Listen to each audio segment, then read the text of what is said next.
예수님께서 십자가에 못 박히시고 그리고 부활하시고 그리고 육신을 가지신 몸으로서는 하늘에 승천하시고 사실 그 하늘의 영적인 하늘이죠. 우리가 함께 주님과 함께 앉아 있습니다. 지금. 그런데 우리 주님께서는 생명을 주시는 영이 되셔서 우리 심령 속에 오셨습니다. 거룩한 성령 안에 담겨서 그리스도께서는 각 사람들 속에 지금 거하고 계십니다. 그래서 갈라디아서 4장 6절에 보면은 하나님께서 아들의 영을 예수 그리스도의 영을 우리에게 보내사 우리로 하여금 하나님을 아버지로 부르게 하셨느니라. 그래서 저와 여러분이 하나님을 아버지라고 고백할 수 있는 이유가 예수 그리스도 아들의 영이 우리 속에 있기 때문이죠.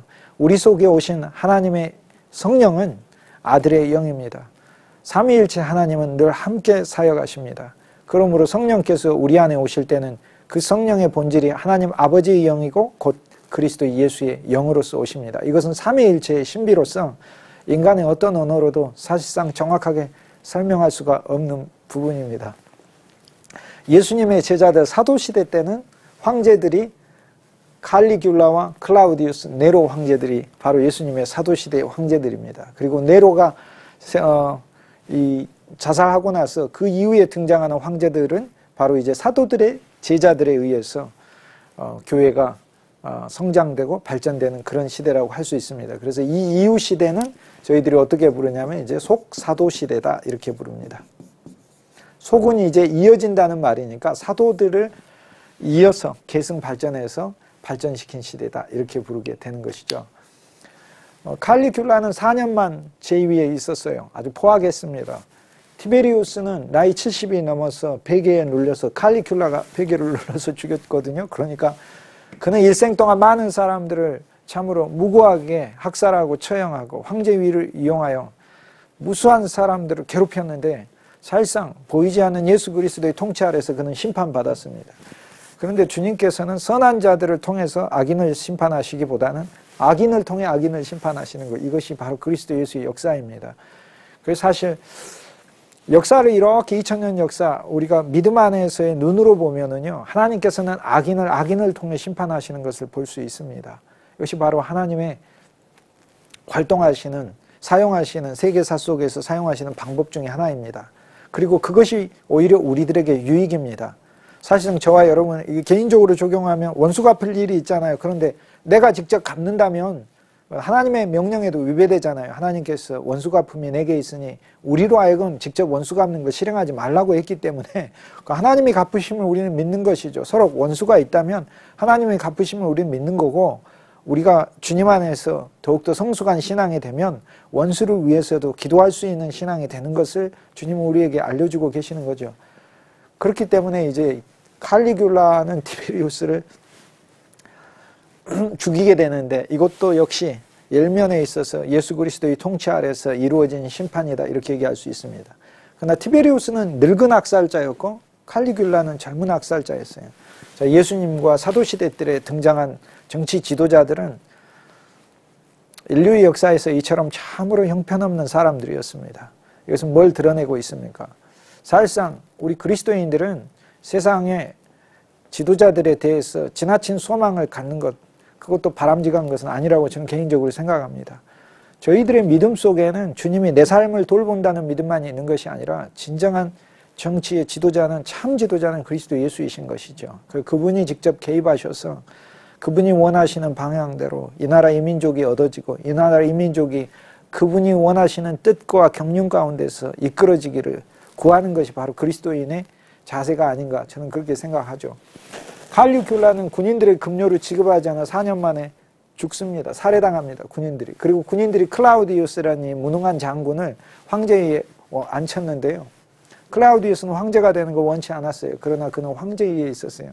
근데 이 클라우디우스도 성경에 나옵니다. 사도행전 18장에 보면 클라우디우스와 관련된 믿음의 중요한 사람이 나오는데 브리스길라와 아굴라죠. 클라우디우스는 로마 황제로 있으면서 바로 이 시대 때 예수 그리스도의 복음이 이제 로마에까지 전해지는 겁니다. 그래서 로마에서 이 그리스도인의 문제로 추정이 됩니다. 그리스도인의 문제 때문에, 그냥 로마의 역사에 보면은 크레스투스에 관한 문제다 이렇게 돼 있는데 그게 정확한 표현이 정확하지 않아서 그렇지 클라우디우스와 관련돼서 이 시대 때 크레스투스의 문제가 있었다 이렇게 적어져 있거든요.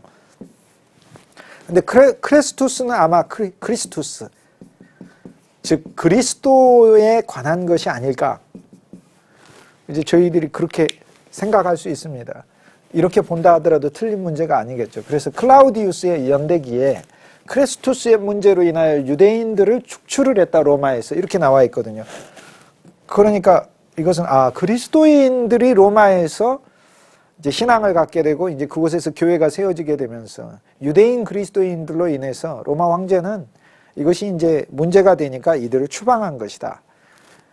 이제 이것을 이렇게 신앙적인 문제가 일어났음을 역사에서도 이야기를 하고 있고 사도행전 18장에서도 이야기를 하고 있습니다. 그래서 로마에 살고 있던 유대인들이 거기에서 쫓겨나게 되죠. 브리스길라 아굴라가 로마에서 천막업을 하고 있었는데 많은 재산을 벌었을 거 아닙니까? 그러나 클라우디우스 황제가 옮기라고 하니까 옮기는 겁니다. 모든 것을 잃어버렸겠죠. 자기의 거래처도 있었을 것이고 그곳에 사두었던 땅들도 있었을 것이고 집도 있었을 것이고 억울하게 정당한 합당한 보상을 받지 못하고 억울하게 떠나야 했을 것이죠. 그런데 그는 와서 고린도에서 바울을 만납니다. 그래서 예수 그리스도의 복음을 다시 접하게 되고 그곳에서 바울의 지도 아래, 바울의 가르침 아래 하나님의 신실한 사역자로서 이 부분은 활동하게 되는 것이죠. 자, 이 사건을 보면은 사실 하나님께서는 사도행전 18장을 통해서 뭐 이야기하냐면 클라우디오 황제가 바로 클라우디우스인데 클라우디우스 황제를 통하여 브리스길라 아굴라 로마를 떠나야 했다. 그런데 로마를 떠나서 바울을 만났다. 로마를 떠나야 했던 사실은 사실 물질을 잃는 사건이었고 그들의 터전을 잃는 사건이기 때문에 일면에서 안타깝고 비극적인 일 같지만 그러나 무엇과도 바꿀 수 없는 오일이한 믿음의 사람 바울을 만나서 신앙의 양육을 하고 믿음의 지도자로 성장을 한다는 것처럼 그들의 삶에 축복이 어디 있습니까? 없는 것이죠. 이것이 가장 큰 복인 것이죠. 그래서 사실 크레스투스, 그리스도 때문에 그들이 로마에서 추방을 당해야 했던 그 사건은 오히려 그들에게 복이 되는 것입니다. 심지어 하나님께서는 우리가 봤을 때 로마 황제는 너무도 높은 위치에 있는 사람 같고 그리고 브리스길라 아굴라는 평범한 상인 같아서 도저히 연결이 안 될 것 같지만 그러나 하나님이 봤을 때는 로마 황제라고 무슨 특별한 사람입니까? 전혀 아닙니다. 오히려 로마 황제이기 때문에 더 많은 죄를 지은 죄인일 뿐입니다. 하나님의 눈에는. 하나님의 눈에는 예수 그리스도를 알게 하기 위한 모든 목적으로 황제들조차도 사용되고 있는 것이죠. 이 사건을 통해서 저희들은 그런 역사적인 관점, 안목만 배울 수 있는 것이 아니라 우리 삶에 일어나는 그런 일들은 오히려 비극이 아니고 하나님이 우리에게 믿음 안에서 그리스도 예수로 우리가 더 통일되고 그리스도 예수로 더 채워질 수 있고 그리스도 예수를 더 알 수 있는 계기로 사용한다는 사실을 우리가 배울 수 있는 거죠. 그러니까 브리스길라와 아굴라 이 부부에게는 이 고난이나 또 실패나 또 모든 것을 상실하는 그런 이 파산이 진정한 의미에 있어서 나중에 하나님 참복이신 그리스도 예수를 얻는 그런 계기가 됨을 알 수 있습니다. 오직 복음, 오직 믿음, CTS